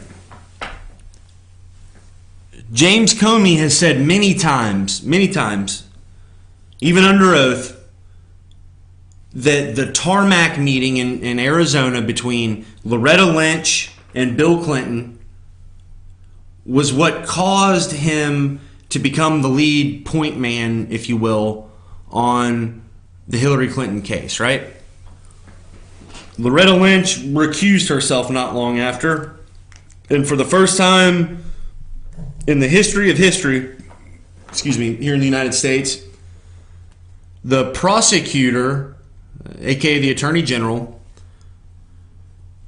recused herself, and instead of the Deputy Attorney General taking over the case, she left it up to the FBI Director. Now that doesn't square up because that's not what the FBI is supposed to do. The FBI is supposed to investigate, turn it over to a prosecutor, and then they decide. That's not, the person at the bakery who bakes the cake isn't, they don't turn it over to the cashier to stick the bread in the oven. You know what I mean? So what doesn't add up here is we now have hard evidence that folks inside the FBI on May the 2nd were sending an email chain talking about talking points, how to address this with the media. As we know, Comey has told us that Loretta Lynch had instructed him to refer to this as a matter, not an investigation, with which he complied.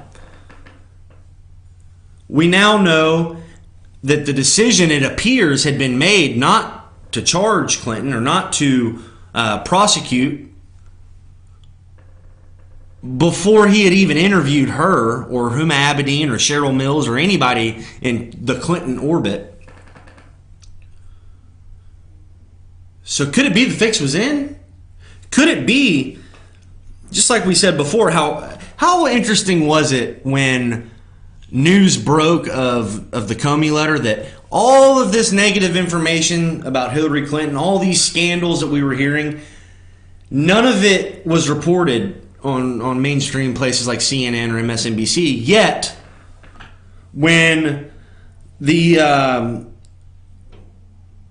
letter comes out, they were right on it, right on the ball, right?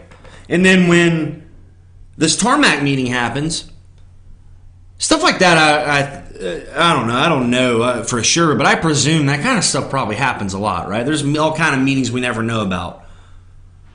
But somehow that one immediately makes it into the news. Could it be that was a way for Loretta Lynch to pass this off so the Obama folks could, wipe their hands clean of it and put the ball in Jim Comey's court for him to play his role, for him to do what he needed to do to exonerate Clinton? And then you got to think the mindset of everyone being, okay, well, she's going to win, right? We clear her up on this. She's going to finish off Crazy Bernie. Because the last thing they wanted, if Clinton were to be charged, you got Bernie Sanders is going to be the nominee? Nah, that can't happen. He's not even a Democrat. Just like maybe he was playing his role during the election when he announced that the investigation had been reopened, because that same week we found out that Obamacare premiums were going to skyrocket. And I think they knew that, oh, shnikes, she might lose. And we can't let the narrative be, oh my God, the race turned when Obamacare premiums came out. No.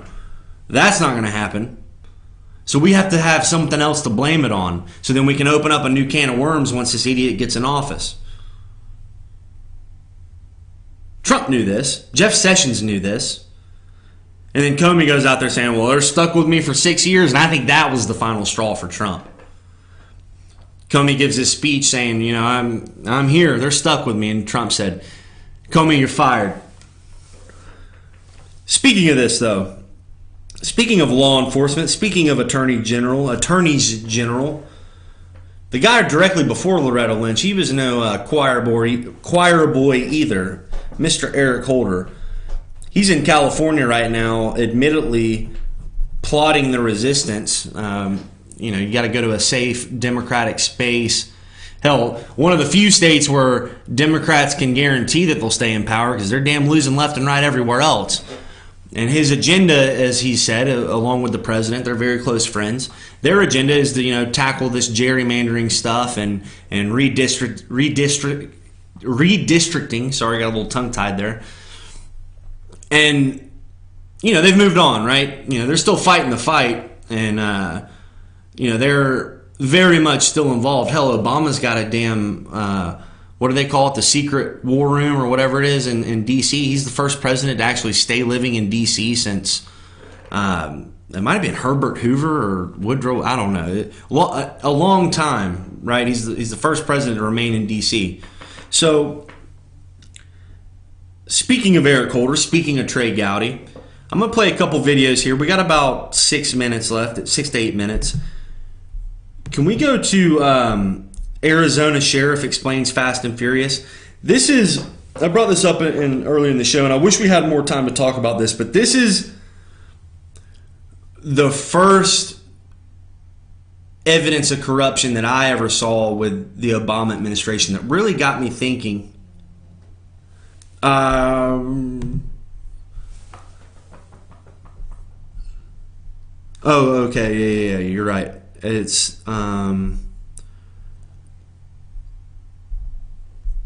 Gowdy on. Okay, that's my fault. I thought I'd sent it, but I did not. So we'll table this for next week.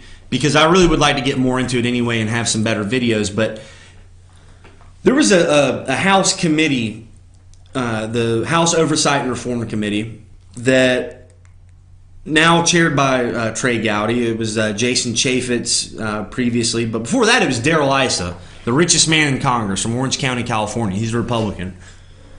And this committee, once the Republicans took back Congress after the 2010 midterms, was made up of a roster of future stars. It had Jason Chaffetz, Trey Gowdy. They were freshman congressmen at the time. Now Senator Tim Scott from the great state of South Carolina. Now Senator James Lankford from Oklahoma, among others.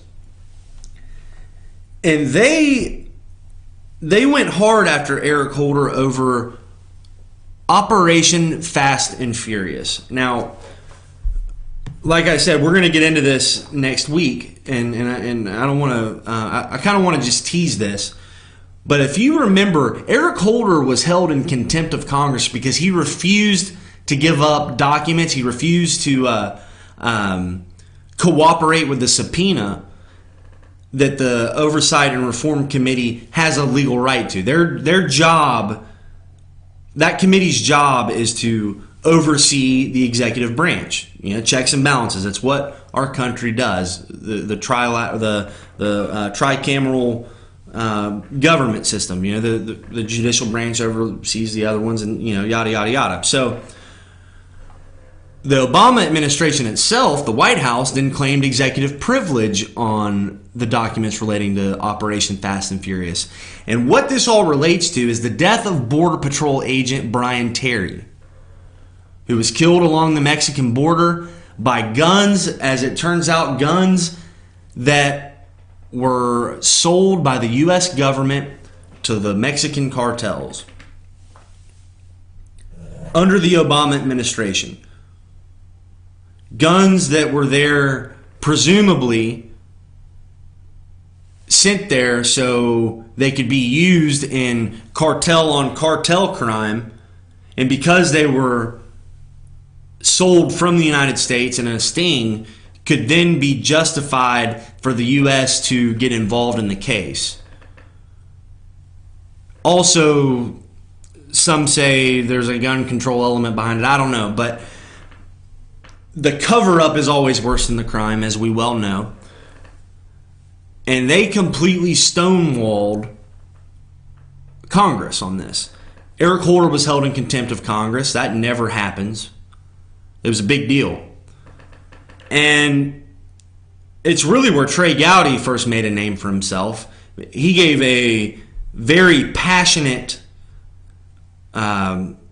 criticism of Holder, and another man did too, and this was on the Senate side. Might have even been the first person to call for Holder's resignation, and that was one Senator Jefferson Beauregard Sessions from the state of Alabama. We now know him as Attorney General Jeff Sessions, in the same job. He was really fired up. He said Eric Holder needs to resign. He said we need justice for Brian Terry and his family, which we do. And I thought he was sincere in that. But a question we must ask, and this point was made by former Congressman Jason Chaffetz yesterday. The Holder Justice Department withheld documents to both the Senate, to the Grassley Committee, and to the House Oversight and Reform Committee. But now that Jeff Sessions is there, the man who seemed the most pissed off, whether, either between him or Gowdy, he now has the power to release those documents. The documents that were withheld, he can now show us, but he won't. Why do you think that is? I have no idea. I'm stumped. I'm just as stumped as everyone is on this damn Las Vegas shooter. What the hell he was doing? A lot of unanswered questions. Who killed Kennedy? I don't know. Lee Harvey Oswald? Depends on what you want to believe, I guess. But what's the deal with this? And now, breaking news yesterday, 7 years later, the final arrest has been made and the killers of Brian Terry. But that's just the beginning. That's just the that just begins to crack the surface of what actually happened, what this program was all about. And it's kind of this theme here, especially when you talk about the FBI and James Comey. Was he playing a role? Was he out to advance an agenda, to advance a theme, a narrative, to maintain power and to not upset the apple cart? Not, as they say, Trump wanted to flip the table over. Was he all part of that? Or what? I don't know. But now you would think with Trump being in office that we would get some answers to this, and maybe we will. Maybe they're waiting. Maybe those answers are coming. I sure hope so, because I had the chance to meet Trey Gowdy recently. I probably brought this up 4 times, but I was just, I don't know. It was about like meeting Elvis to me. That I said to him, you know, the Brian Terry case is one of the factors that got me inspired to get involved with politics and really learn it. And your passion fueled that. And he was very receptive to that. And he said, you know, that's one of the unanswered questions that I still wonder about. And we'll get into it next week, because I really want to dive deep and help folks understand, because when I think the government names some of these damn programs stuff like Fast and Furious because they want people to not be able to recognize. Sam, when you hear Fast and Furious, what do you think of? Paul Walker and Vin Diesel? Yes, definitely. Yeah, I mean that's natural. I mean, hell, I do it too. It's almost 10 o'clock. I'm about to sign off for the day, so I just want to leave you with this whole thing of math. I hated math. I had to take Algebra 2 in summer school. I was in summer school like twice growing up. I'm not an accountant. But as I got older, especially when I took algebra again in college and I passed, that sometimes we overcomplicate things. Sometimes the answer isn't as hard to find because people tell us it's hard. Right? People tell us, oh, it's so difficult, so you think in your mind it's difficult. But the math of it all, when it comes to tax reform especially, is that don't believe the people who are trying to score political points. They say, oh, they just want a tax cut for the rich, or, you know, they want to make more money for themselves, and it's not going to help us. Simplify it all. The rich people are the ones that create the jobs. You ever worked for a poor person before? Actually, don't answer that. But think of it in that lane. And think about if your boss had more money, if your boss had a bigger budget, if your boss had more to spend, how much better would your organization be? And that's just the simple math of it all. I'm Richie Stone in for BKP. I will be back next week. Maybe. I don't know. I'll see you when I see you, though.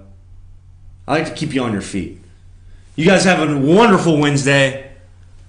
Until next time.